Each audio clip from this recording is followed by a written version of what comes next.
Well, obviously, the AI is probably the most relevant innovation I think our industry has seen. I think there's pros and cons with every new technology, but I do see that AI probably over the next five, maybe a little bit less, but 5, 6 years, we're going to see huge strides in its ability to communicate. But really, I think the big part that I see AI playing is the long term follow up that I think we all can agree salespeople struggle at.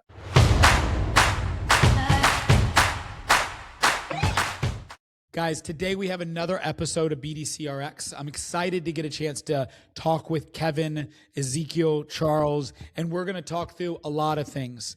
Just to introduce our guest, first and foremost, Kevin, how are you doing today? I'm good. So, Kevin, I know you've been in the automotive industry for quite a bit of time. Tell us a little bit about who you are and what you do in the store today. I've been in the automotive industry going on 3 decades. I've done pretty much every job there is in the store.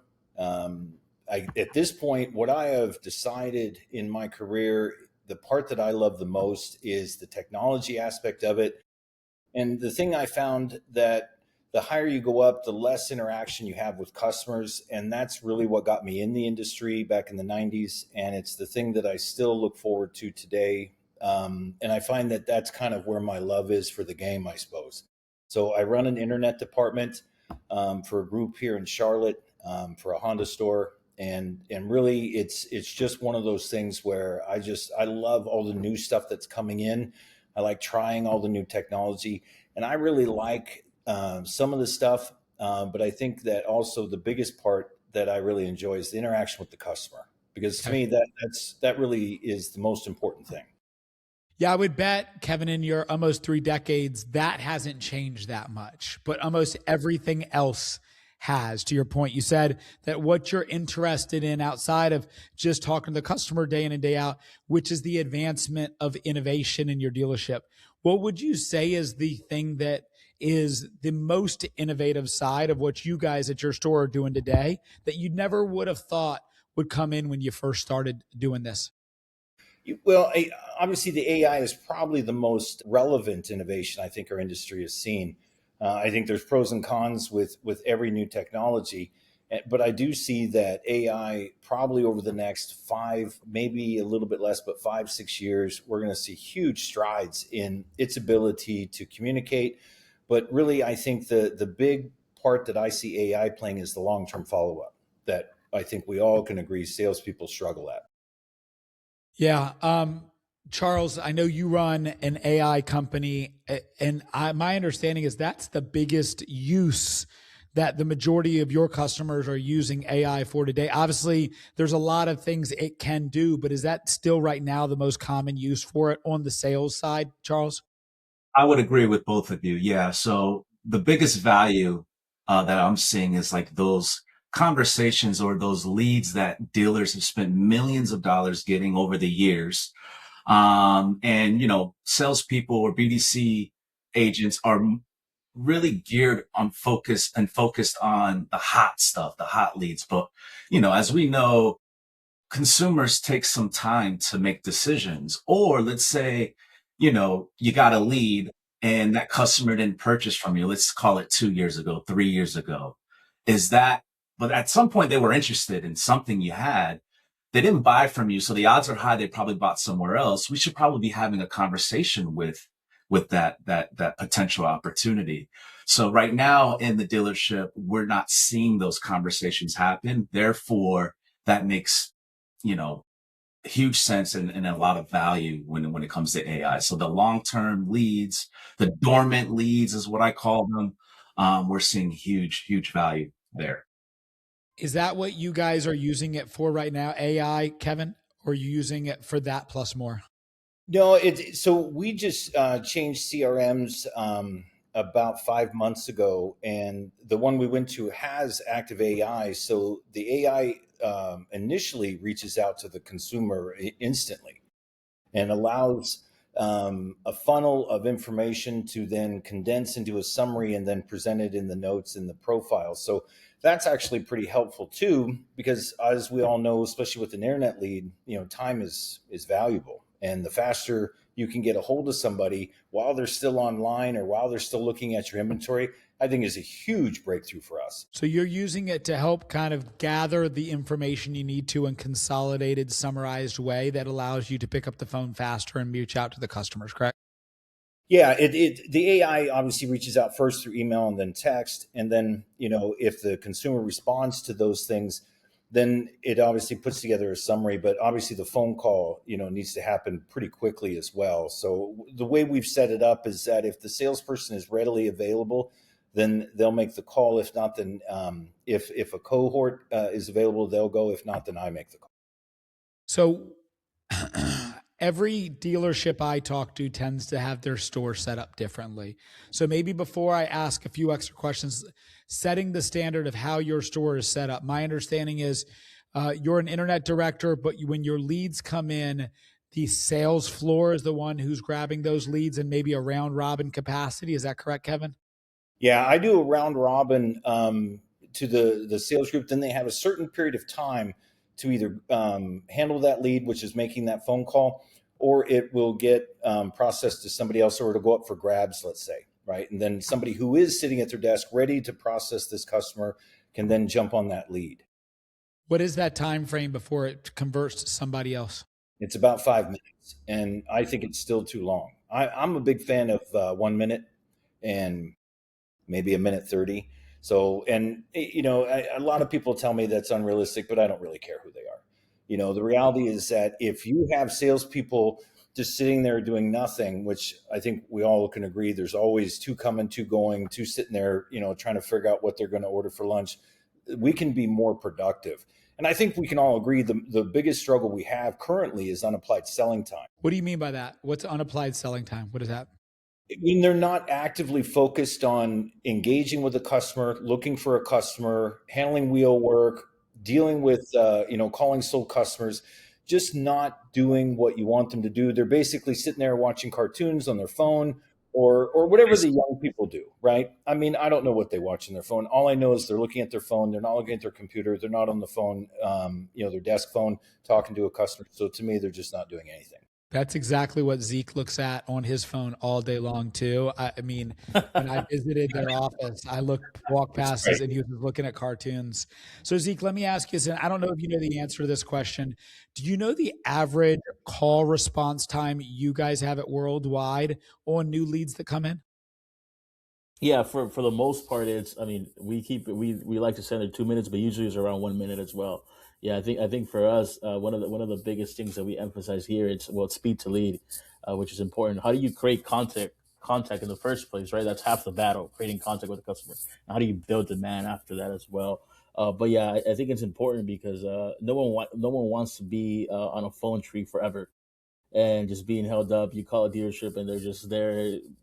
Click 4 for this, click 3, and then someone answers after a few minutes, and you're like, okay, well at that point it's like I gotta jump.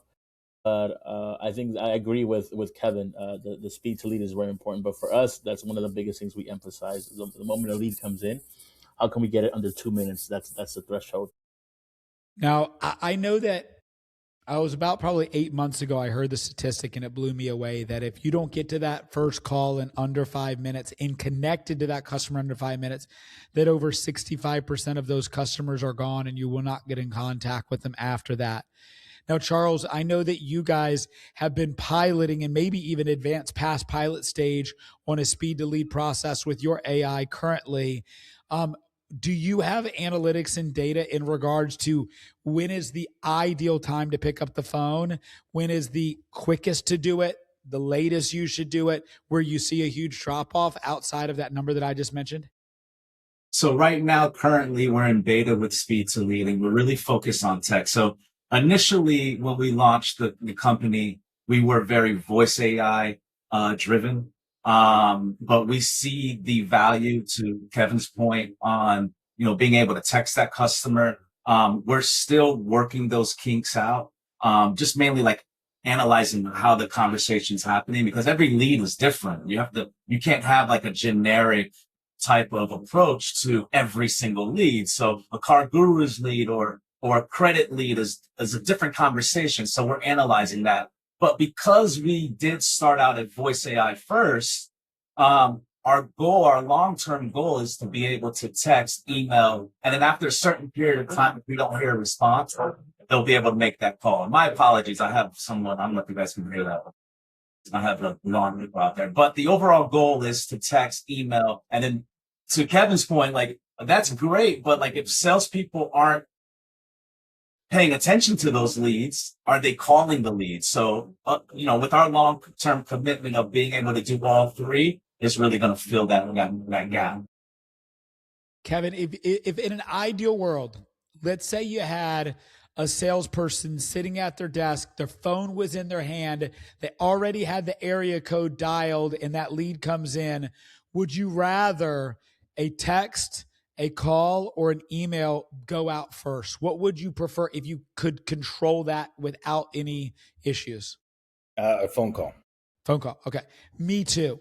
Now, the exception to that, and this is the cadence that we ran, we did actually send a text message before we called, Kevin, but it wasn't because we didn't prioritize calling first.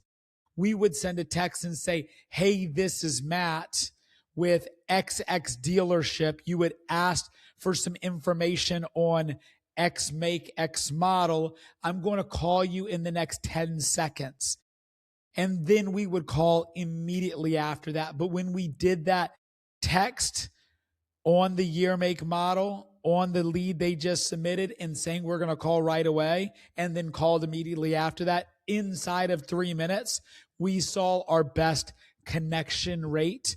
If we did not get an answer there, then we did not leave a voicemail. We would hang up and call right back again with what we call a double tap. And then we would send a text message and an email connected right after that. If you could do that cadence, what's wrong with that cadence? And just off of your experience, I'd love to hear your perspective. Well, I mean, sure. I think there's a couple of things. The way we do it, we don't have a dedicated BDC or people that all they're doing is waiting for internet leads. Our internet leads come in as a round robin to salespeople. Mainly, I like it that way because it keeps them on their toes. But I guess to your question, I still, and maybe I'm a little old school thinking, I still think inherently the customer wants to tell their story. And I don't think they're going to do that through text. And I even agree with the younger generation that we start seeing coming up now. Their whole social activity is done on the phone. But yet I still think that they, as human beings, because the human nature of it, we all want to tell our story. And I think that's a difficult thing to do through text or email. And I think the customer is really more looking for someone to connect to rather than the product that you offer, because they've already made the decision about the product. And I think really the only thing they're left looking for is that person that gets them. Yeah, and the trust factor. I think a lot of the dealerships lose and forget the thing that the make and models aren't the distinguishing factor. I heard a statistic recently that said over 75% of the cars the customer buys is not the car they set the appointment on. So they might set the appointment based off of a certain make and model, but they come in and actually buy something different, whether that's something else that catches their eye, something else that fits in their budget, something else that does that. But I completely agree with you, Kevin, is that the phone call should be the priority. Now, you guys, you made the decision not to have a BDC, or that's just the structure of the store? Because it sounds like you said that you don't have one and you like it that way, right? Well, all right. So before COVID, so these are all decisions we made post COVID, right? So before COVID, we did have I had 3 dedicated people that were handling leads, doing this, doing that, and we experienced quite a lot of success with that. But COVID kind of changed the way we looked at what we do and how we do it. And I think with inventory shortages that we still experience, I think then it really, we look, I guess at this point, at more the human factor, at the connection between the salesperson and the customer. And I think really the issue that I think I have now is that I kind of like the way that we're going. Although I do like AI as a supplement, but I don't see it as the beat all to end all for it just takes over. Because I think for human beings, I think when you make a big purchase like buying a house, buying a car, I think that most people want to connect with a human being. and they want someone to either congratulate or someone to blame, right? When the car goes bad or whatever the case is, right? And they want that. And I think initially, I think the interaction between the customer and the salesperson is the most valuable thing that we have. And For sure. believe me, I wish I could look at a lead and profile it, but I think if any of us that have been doing this for a long time could look at an internet lead and actually know the type of personality, all of this kind of stuff, then we would be able to profile them and then coordinate who the type of salesperson that would get that we think would connect better. But we don't have that ability. I mean, we do. You have somebody with an AOL email account. They're probably the generation older than I am, right? And I'm a Yahoo generation. Then you got MindSpring, which I don't know how anybody gets into that, right? But and then the Gmail, which seems to be the prevalent one today. But I still think that the phone call is important, and asking the open-ended questions to get them to tell the story. Because if you don't know why they're in the market, you have no idea how to talk to them. So, Charles, that makes a good point to what Kevin just said. In an ideal world, we'd love to have customer personality profile matching to individuals. Why don't you create that? Why don't you and your AI team create that for Kevin? For sure, for sure. We'll get there. But Kevin's 100% right, and I get this all the time. So I think a lot of dealers expect AI to just sell for them or take over, but AI is not there, and I don't know if it'll ever get there. AI is there to handle the volume, the scale, the conversations that aren't happening. Whereas, especially with these hot leads, the humans really develop the relationship and the trust, and that's what's going to get the deal over the finish line. So I always like to tell dealers, look, this AI is to set your salespeople up to sell. But beyond that, we're not there yet. So Yeah, it would be interesting to be able to, when a customer submits that lead, to be able to then go in and then search their social media, pull out a profile of them, have a personality fit match, Kevin, and then have that built out for all of your employees to then align the personalities of that. Now, because we don't have that, I'd be interested and I made a big change on this process, Kevin, about 6 months ago. And just to give you a background on me, prior to me building out an outsource boutique BDC for a larger client in the automotive space, I built out a lot of the sales organizations on the vendor side of automotive. And I actually built Dealer On sales team, helped build out Team Velocity sales team, and a lot of the marketing companies that you guys would maybe work with, Kevin, as a vendor. And because of that, our process was very transactional in the way that we sold, but that didn't translate as well selling in the BDC world on the dealership side. So we changed our pitch pretty drastically and saw a huge amount of results and outcome. Kevin, when you make that first call and you get that connection, what are you teaching your team to say in that first exchange? What's the focus of that first, elevator pitch in a sense? All right, so I know some dealerships have scripts. I don't like scripts because they always sound canned.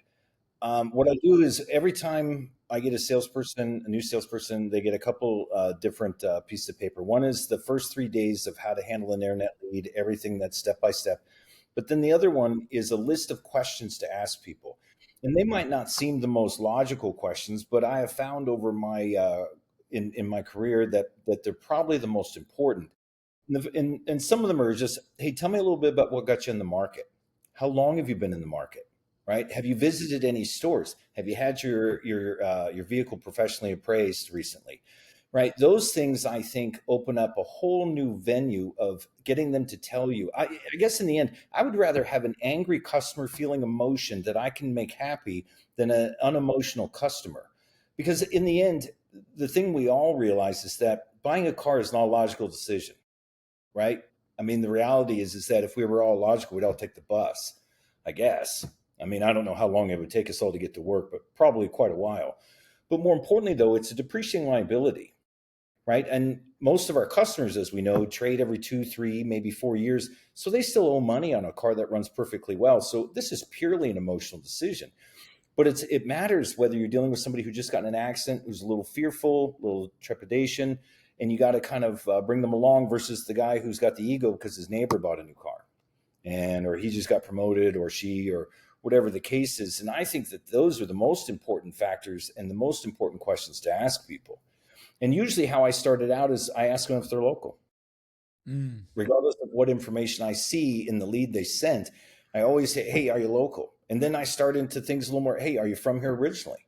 And these are questions we've asked since the 90s that I can remember. Wow. So, but some of the stuff still works. Now, some of the stuff we used in the 90s doesn't work and it's probably illegal today. But give me an example if you can, Kevin. It's past the 7 years. I think you're out of that illegal side of it, so you're good to go. Right there. But to me, it's how do you start a dialogue with them and then you just be quiet. And I think the biggest struggle we have is we call our COVID babies, and that's all of our salespeople in the early 20s that have only been in the industry since 2020. Their perception of our industry is completely skewed because for 21, 22, 23 was, here's my price. I have the car. If you don't like it, that's too bad, right? Go try and find it someplace else and you can't. So they kind of grew up in the industry as being order takers. And now over the last year and a half, we are trying to transition them to truly what our industry is, which is we need salespeople, true dyed-in-the-wool salespeople that show caring, show understanding. But really the most important thing is how to listen. And I think that's what I struggle with daily is getting these young folks to stop cutting people off while we listen to their phone calls, and their emotional responses through text and email. And I'm like, why do you have an emotion? You're the salesperson.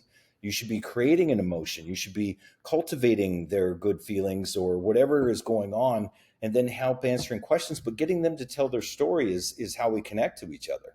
And I think and so I always train on the human part of what we do, the psychological aspect of why they're in the market and the psychological aspect of how to make them a deal. I think that makes total sense. When we first started, we would just go straight to try to sell the appointment and skip that step.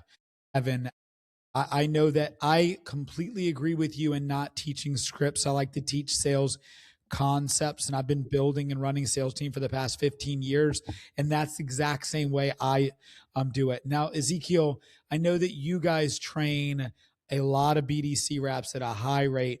What's the primary question you're asking or you're teaching your team to ask in the first stages of that interaction? I think for us is, which I agree with Kevin, by the way, is making sure we know why the customer's in the market for, right? So we kind of we do use a lot of scripts on our end just to at least have a framework. I think after someone is seasoned enough to know the way, at the end of the day as well, everyone does the same dance a different way. And I think we're all in the business of how can we serve this customer the best way possible. But I think the main thing, Matt, is making sure, hey, why are you in the market right now? So it's like, hey, customer, I hope you're having an amazing day. I'm giving you a call about a specific vehicle, right? And then we usually try to go, I have some good news for you. Is this car still available? We'll kind of go that route. But we always want to make sure that we know why the customer is in the market in the first place. Yeah, that's, when I had first built out my team, Kevin, I called Jason, who's the owner of Worldwide, and said, hey, we probably could be doing better job at our set rate. And he said, hey, my suggestion is, why don't you and your team go through our Worldwide University? And Jason has like a world-class BDC training program that he allows his clients to go through. And so he actually had me and my team go through it. And that's a big change we made in our elevator pitch, which was, what has you in the market right now, was the primary first question that just got them to open up and let us know, are they somebody who's celebrating something? Are they making a major jump to a new purchase? Were they just in an accident? Insurance is paying for this. That question answered a lot of questions. Now, Charles, for you, what is the first thing that you're saying? If you're engaging them with AI, are you taking the same approach like what Kevin said and Ezekiel said, or are you taking a little bit different of approach using AI to do this? So our main focus are those dormant leads, like I spoke about earlier. So the way that we are making sure that the AIs focus on that lowest hanging fruit is we'll send a text and an email first. And, if it's a CRM lead that, came in a couple years ago, they didn't buy from you, odds are they have a vehicle. So when the AI is reaching out to those individuals, they're telling them that we're having a trade and upgrade event or a buyback event, something along those lines. Or if it's in service, we haven't seen you in service for a while, we'd like to offer you, some sort of a discount on your next service. And then the AI is really interacting with those individuals that respond to the text message and the email.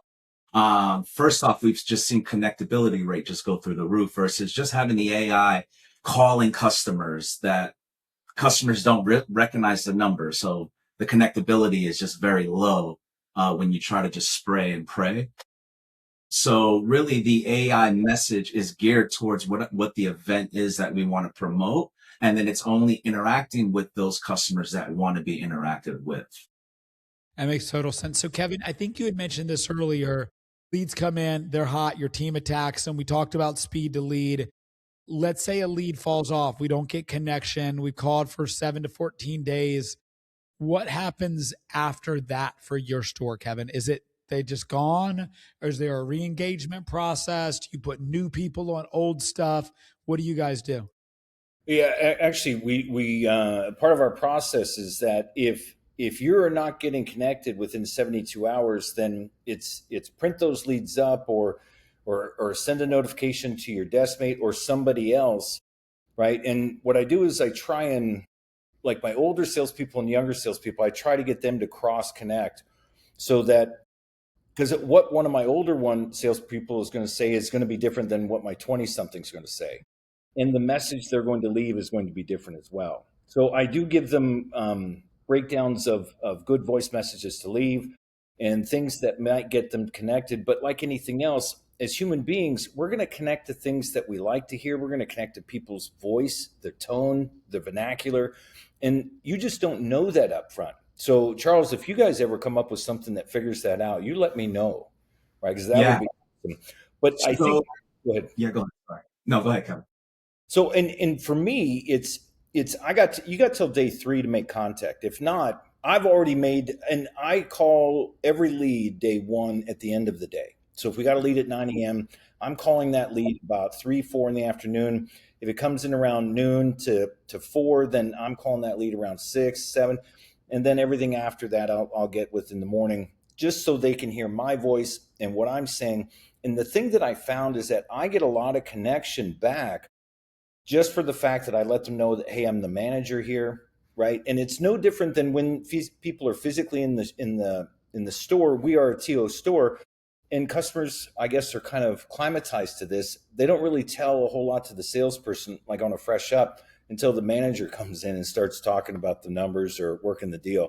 So I just offer that to them over the phone. I also send them an email, introduce myself, and go, hey, I am happy to help any way I can. And I actually get quite a lot of response from that. And then we can kind of go from there. But to your point, if we have no contact at 7, 14 days, then the AI will do the long term. At about 16 days, I think I have it set up to where what it'll do is it'll open it back up to a pool, and then anybody can just jump in there and grab it. And I don't let things just linger. So, and if not, then I'll reassign it to somebody and go, hey, give this a shot and let me know what you end up with. And some of the guys are like, well, it's going to go against my numbers or whatever. I said, I have no idea what you're talking about. You don't get paid on percentage, you get paid on car deals. So let's go ahead and jump in and let's have some fun. And you never know. I mean, but we do get a certain percentage of customers that reflect back to us or call back to us when that other person reaches out to them. And So I don't know. a new voice. Yeah, I just don't know if the original salesperson didn't say the right things, didn't use the right vernacular or whatever the case is. And we all know that there's culture involved in what we do.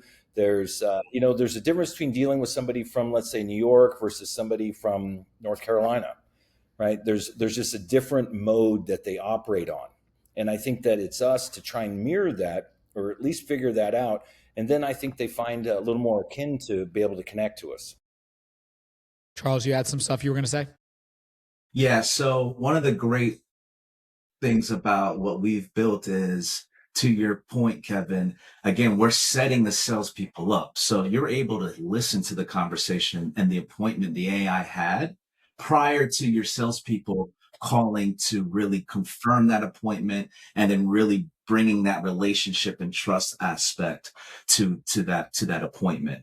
I have a question for you, Kevin. So you mentioned 16 days plus, like in your CRM, like how far back, or like I guess, yeah, how far back are your salespeople and the AI actually communicating with a lead? So is it going back 3 years, for example? If I get a brand new salesperson who's never been in the business, then I give them 2 and 3 year old leads, and they go through that.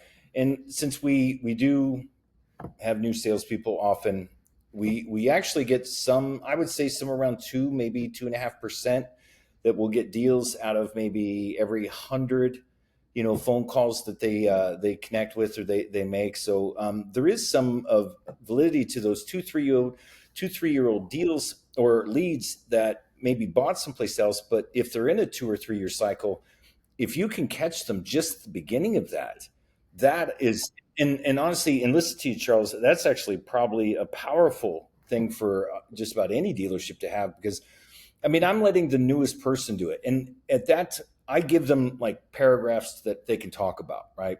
I just make it as simple. Hey, I'm calling from customer service at our dealership. I just wanted to see, how your car shopping went.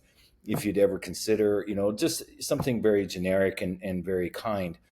And then, we'll get some response to that, but we actually make deals on these ones that we missed the day, year 2, year 3, which is kind of cool, because then the new salesperson actually learns how to communicate with customers through no real expense to us.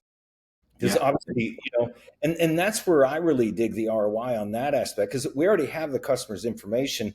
And if we re-engage them for anything, even if it's just for a service visit, we win, right? Yes. Because then we can take it from there, because then we have an exchange department that'll greet them in service and present them with some information, and we just try to make it helpful or seem helpful, I suppose. I mean, obviously we want to sell them cars, so there's the other For side. sure. I mean, you nailed it.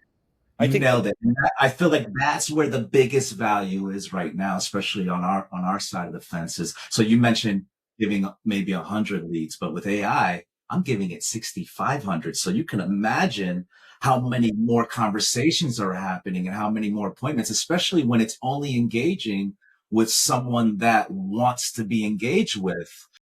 We're seeing 40, 50 additional appointments and leads every single month. And then you talk about, like, now, from an ROI perspective, there's like added ROI value, in my opinion, because what you're doing is you're reactivating a lead you spent money on years ago. But if you're not having a conversation, or if that lead never converts, that's lost revenue. Whereas if you can get that lead back into your CRM and actually purchase a vehicle from you, not only is there a direct ROI from that, but there's also just an added ROI where you're recapturing marketing dollars that you spent to get that lead to begin with. So, and then to your point, even if you're using your CRM wisely, there is a conquestable strategy there, because you're focusing on people that didn't purchase from you, but then you're offering them service incentives. Let's get them in the service drive. Let's say, hey, look, we know they didn't purchase from us. We know they're not servicing from us. So if I offer that lead a $25 discount on their next service, odds are pretty high, because wherever they're going, they're not getting that they're going to end up showing up in your service department. And then hopefully there's a strategy there where, that's now a live opportunity to convert that into a sales opportunity as well. So everything you just said is like speaks to exactly where we're focused at here. that's awesome. Yeah, we do have a dedicated department that focuses solely on service customers, lease returns, things like that, and it's got some quality salespeople in there, some seasoned guys, so that they can actually convert that customer, or at least present to where they give us a shot when they get back in the market. But it's, and I think the sales misunderstands how to use service the right way, at least at our level, right? I mean, salespeople, I get it, right? What do I get from that? Well, what you get is another opportunity, right? Because that customer will come in and they'll want to talk to you and see what you have to offer, right? So it's an appointment for the salesperson as well. And that's a little tough sometimes to explain to the young folks. I don't know how you guys manage the 20 somethings, but it's definitely been my challenge of the 2020 and on. So but it's like anything else. That's why I love this industry. There's always something new. There's always a grind. There's always an, achievable goal. And there's just stuff that we just want to accomplish. We're just not sure how to get there yet. So, Charles, let me ask you this, and you and I've spoke about this quite a bit. What's the perfect store scenario?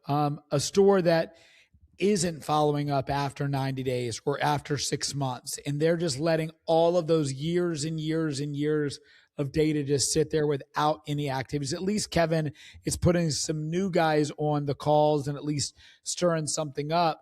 But let's say you ran into a store that doesn't have anybody doing that. How many average deals would you expect coming out of that older data, that 2-3-year-old data that you're mining up again, that isn't being called by the average store? Yeah. So again, that will rely on the dealership's processes. So it varies across the board. If a dealership has great processes, because the AI setting the appointment, it's reactivating that dormant lead, but that's as far as it goes currently right now. But once that lead comes in, you still have to have your salespeople or your BDC confirm that appointment, build the rapport, like Kevin was speaking about before. So I've seen as high as 20 units sold, but I've also seen as low as 3 or 4 units sold. But there's never a case where you're not at least selling a few units. And again, these are a few units from conversations and marketing dollars that you've invested in that no one's having. So it really varies across the board, and it really is dependent on what the processes are like at the dealership level. Absolutely. Now, Kevin, as we're kind of coming to the end of this, as Ezekiel helps run the worldwide BDC that has over 100 stores they manage BDC for. Myself, who does it in very boutique settings and does a lot more of the consulting side of the dealership space. And then we have Charles. Is there any questions that maybe we can offer different perspective on for you that you might be encountering or maybe want some alternative advice on that we can answer for you? Well, I'm sure I'm going to come up with stuff, so I'll definitely be reaching out because I definitely have a lot of questions for both Charles and Ezekiel. And maybe it's something that you guys have tried to look at. I find it the most difficult thing is trying to figure out how to manage the 20 somethings. And the simplest thing I'm trying to get from them is just to be kind, because inevitably they get stuck in their feelings, and it's usually nothing positive. And I struggle constantly with how to manage them to get them to at least understand that it doesn't matter what your emotions are. What matters is you need to be kind to that customer. I don't care if they have a 400 credit score or an 800 credit score. Life changes, life happens. Always treat people well. Don't think that your ego is going to get you past anything that the customer wants to tell you or talk to you about. And the other side is what is it that we really are trying to accomplish here? Are we just looking to sell the metal for money, or are we really looking to build a foundation for our career? And that was the difference I found when I got in the industry. One of my mentors, he was very specific. He goes, if this is just a stepping stone, don't bother putting roots down. But if this is your career, then this is the process you want to go through in order to build a foundation. And that's what I did for years, selling cars, to the point to where I sold 40 plus cars on an average for years, every month. And I think the reality is that that's got to be the hardest thing that I'm having trouble trying to explain to them, to look 5 years in the future, to look 10 years in the future and go, hey, if you do really well at this, you can work in this industry. You're 22, in 15 years, you could retire if you manage your money well and you do a good job, because we all know the money that can be made in this. But the only way you're going to do that is to communicate with customers on a level that they want to communicate on, and to listen and understand and just be patient and just be kind to them. And I think that's really the biggest things I struggle with. I think technology is going to find its way over the next couple of years to where it's absolutely just amazing ROI that we can get from that. And the other part is that I think websites and how we're garnering leads is going to change dramatically over the next several years, because like we don't have Costco programs. I mean, I get that they're still there, and I'm not disparaging those things, but they are different now than they were when they originally came out, because you dealt with an individual, you dealt with a human being on that Costco that worked for Costco, and now you don't. And I think there's a lot to be said about that, right? Like these chats that we do, are you really chatting with the human being, or are you chatting with an AI?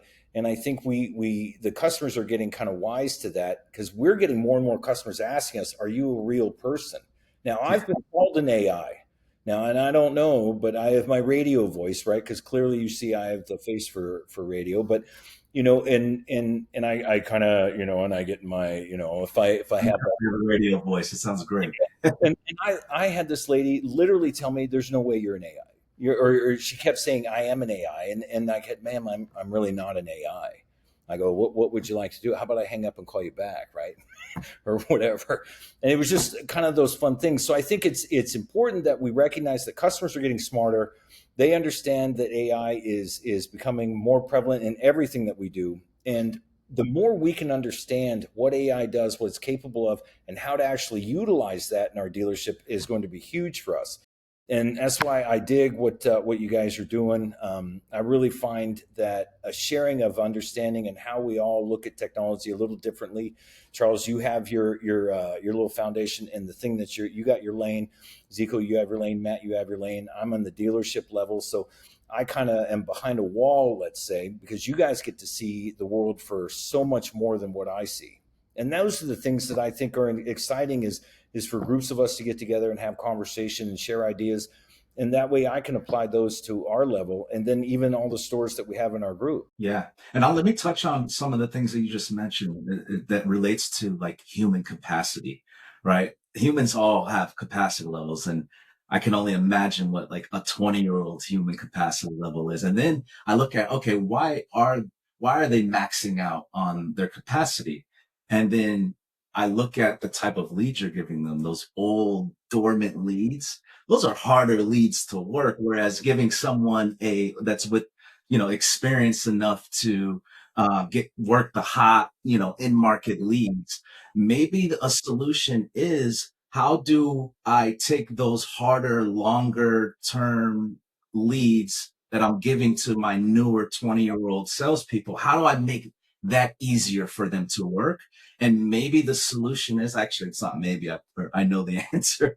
The solution is, let them work the leads that want to be worked. And I think that's where, what we've built is, the value for dealerships. So I can see a perfect scenario where you have your 20-year-olds that are kind of newer. You don't really want them touching those hotter, fresher leads until they get more experience. But the AI can help them work the deals or the dormant leads that want to be worked. And I think that may be a shorter term solution for you. Okay. And let me tell you this part, Kevin, from my perspective. I almost exclusively hire 20-year-olds to work for me, intentionally, because I feel like they're young, hungry, and they're looking to grow. And what I've moved away from on the automotive vendor side is those same automotive vendor account executives who've been doing the same thing for 25 years. They're just dinosaurs in today's world. Now, there's an advantage because they are comfortable being a dinosaur, but they're not going to be something that evolves into something new. Now, what I recruit for, though, Kevin, is I recruit for people who are hungry to grow, and I give them a vehicle to grow with. And so what I would say for your store is, if they can look at the industry and the career capacity that you looked at it to be, and you have used it to be, then I think that you'll find these guys being willing to go through the bullshit they have to go through up front to get to where they ultimately want to be. And I know that Worldwide does a very similar thing that I do, and that correct. most of the people they have, and you can go to their Instagram, you can go to their LinkedIn and their social, they've got a lot of young, energetic, excited young professionals that are all working for growth, opportunity. They're working and wanting to be developed. And when you can recruit for that pathway, you find much better talent doing that. And last thing I'll say, Kevin, is we were speaking on the podcast a couple of weeks ago with this guy named Shane, who runs a really small town automotive group here in the Texas area. And they recruit from colleges. They think of recruiting their general managers from the local colleges, and they really sell an experience of what you can be. And so they hire people to be future general managers right out of college. And there's a really heavy, hard recruiting process that they go through for that, because when you become a general manager in that town, the general managers of that town make more than the doctors. They make more than the lawyers. They're the richest person in that town. And so you really, there's competition for the talent to become that in there. Now, not every dealership has it, but I think how you recruit and the pathway of opportunity to grow inside the dealership is another thing I would add. Zeke, anything you wanted to add to that too? No, I just wanted to kind of piggyback off what you just said, and just a culture here at Worldwide where we like to tell people we're more of a personal development company than anything, because just we get a lot of young people coming to work with us and for us. I think they just want to be bought in at the end of the day, and culture either happens, it's either taught or caught. Sometimes you have to teach it and reteach it and speak vision, which I'm pretty sure you do, Kevin, with your guys, and just and making sure that you're just hey, letting them know, hey, there's more here. I was reading a book by Will Guidara, which if you guys haven't read it, I recommend it. It's called Unreasonable Hospitality. And he has this quote there, and it's like the extra mile is never crowded, right? So essentially, it's like how do you make sure you always speak vision, which Jason on our end, the owner of the company, is always speaking just vision, and giving people the opportunity to grow. But more than anything, emphasizing a lot on training. We emphasize a lot on creating any SOP that we can. We turn it into content, into video. So we invest a lot on that front end. We take the loss on the front end just to make sure that we set our guys up for the best, right? But again, you're always going to have different characters. People are people. Where we can land on the solid ground in what we do in the automotive industry. We're in the people business at the end of the day. So if you get that right, I think everything else follows. But I think it's our job to make sure we put the right tools in front of our people to make sure that they're successful. Perfect. Kevin, before we go, any final words for the audience? No, I mean, I think this is a great format, and I think it's and I appreciate you inviting me in, and I mean, I'm glad you didn't have to use the bleep button, so that's good. I mean, I do work at the. I'm going to use it right now and act like you said some really nasty things. So that's right. I'm sure everybody expects that. Yeah. Well, I appreciate you being on, Charles. Any final words before we go? No, I just appreciate the conversations. I felt like it was a very productive conversation, and anytime you need me, I'd love to be here. So thank you, Matt. Perfect. Zeke, I'll give you the final word. No, likewise, Kevin. Any way we can serve you or add value to your team, man. Like we mentioned, we have a training platform where we can serve you guys in any way, man. Please don't hesitate. Get the contacts, send me an email, LinkedIn, message me, whatever works, man. We're here to, at the end of the day, just, be a part of this larger community, So any way we can serve you guys, man. I appreciate it. Kevin, once again, we appreciate giving a chance for us to learn from you on this call, and hopefully our audiences learn from you as well. For all of you guys that are watching that got value out of this, please like, share, comment, engage with the content as much as possible so we can help as many other people in the dealership space to continue to get more value out of their dealership. Until next time, guys, see you soon.